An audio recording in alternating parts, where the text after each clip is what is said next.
سلام بچه‌ها، خیلی خوش اومدید به این ویدیو. امروز یه چالش باحال داریم. می‌خوایم ببینیم از نظر کل مردم دنیا چه چیزهایی معیار زیبایی‌ان. بذارم بریم سراغ ادامه ویدیو، اما قبلش ممنون میشم ویدیو رو لایک کنی و اگه هنوز کانال دنبال نداری حتما کانال اجل بلک رو دنبال کن که اینجا کلی ویدیو باحال داریم.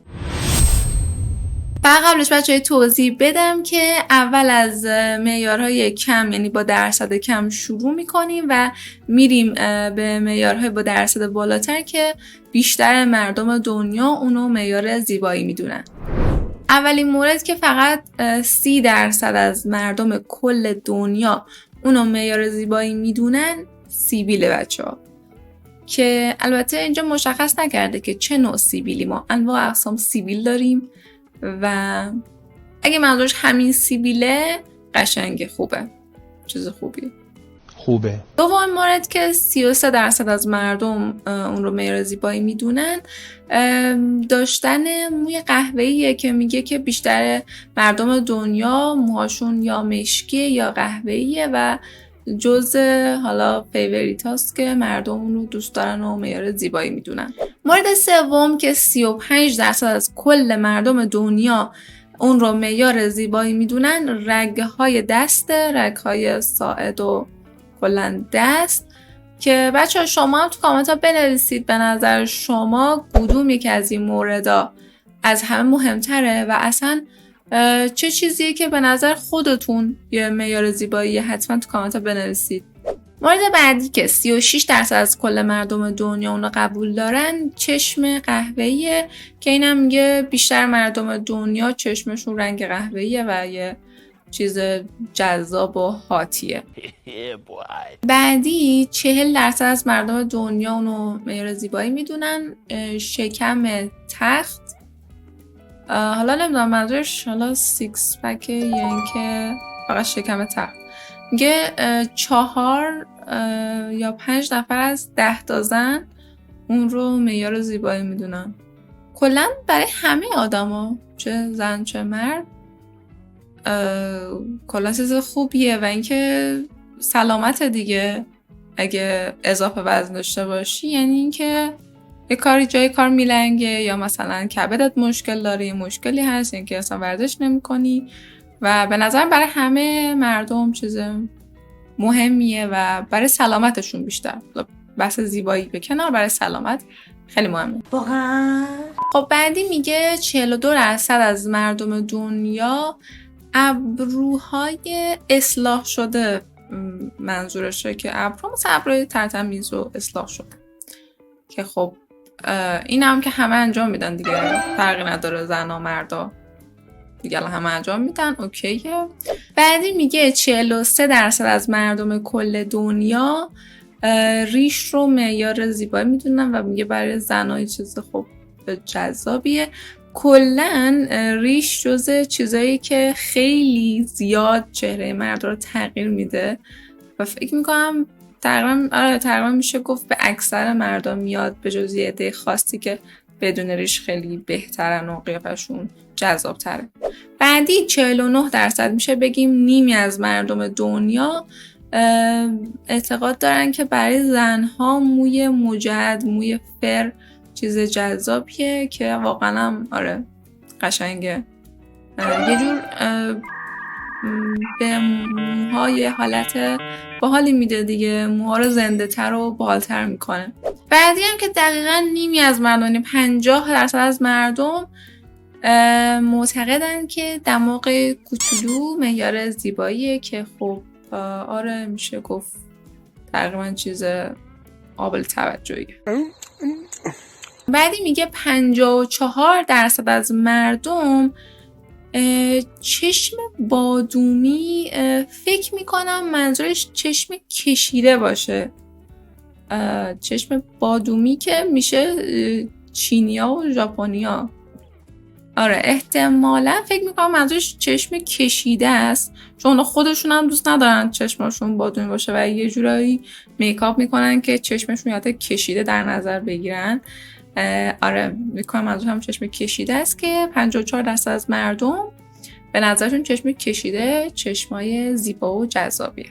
بعدی بچه یکم عجیبه، میگه 57% از مردم زخم روی بدن رو یه چیز جذابی میدونن و نشونه سختی اون طرفه. یعنی نمیدونم، شاید مثلا یه جوری که مثلا طرف خیلی آدم سرسختیه، نمیدونم واقعا. شما تو کامنت ها بنویسید. به نظر من که خیلی معیار درستی نیست زخم. مثلا من یه زخم دارم، خیلی الان چیز جذابیه. و اما 65% از کل مردم دنیا معتقدن که داشتن انگشتای بلند نشون دهنده زیباییه، که خب فکر میکنم بیشتر کسایی که قدشون بلنده هم دستای بلندی دارن هم انگشتای بلندی دارن و به نظرم این خیلی معیار خیلی مهمی نیست. شما بچه‌ها تو کامنت ها بگید به نظرتون مهمه یا نه. مورد بعدیش هم میگه 65% از مردم دنیا قد بلند معیار زیباییشونه، که خب قد رو میشه گفت چیز مهمیه، ولی انگشت بلند به نظر من خیلی اهمیتی نداره. میدونی سرا. و اما مورد بعدی میگه 68% از کل مردم دنیا معتقدن که چشم سبز، چشمه که رنگشون سبزه، خیلی جذاب و قشنگه. و جالب بچه ها بدونید که فقط 2% از کل مردم دنیا رنگ چشمشون سبزه، که خیلی کم. حتی اینی از تعداد چشم آبی، رنگ آبی هم خیلی کمتر و خیلی رنگ چشم کمیابیه.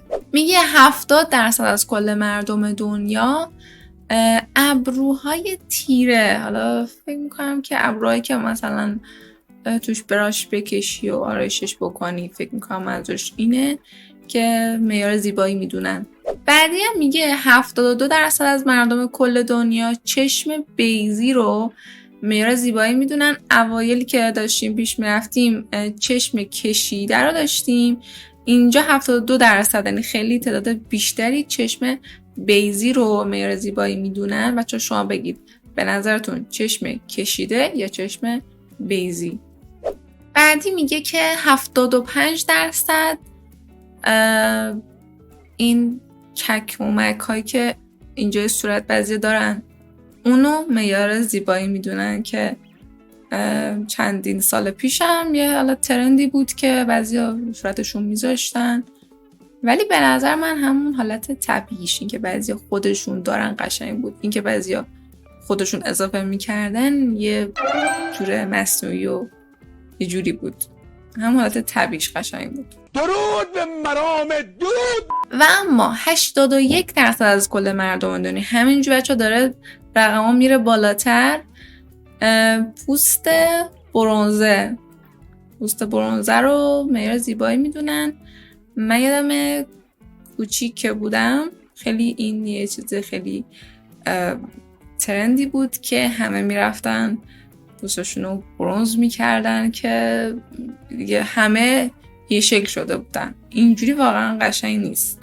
اینکه تفاوت داشته باشیم باحاله دیگه، هر کسی یه جوری باشه، این باحاله به نظر. خیلی تاثیرگذار. بعدی هم 85% از کل مردم دنیا موجه های بلند رو معیار زیبایی میدونن، که خب انصافا هم یه چیز خیلی قشنگیه دیگه. موجه واقعا چهره آدمو خیلی تغییر میده، به نظرم معیار درستیه. و اما بچه آخرین مورد که 91% از کل مردم دنیا میتونیم بگیم که یه جورایی 100%، یه جورایی کل مردم دنیا اونو معیار زیبایی میدونن، دندانهای زیباه.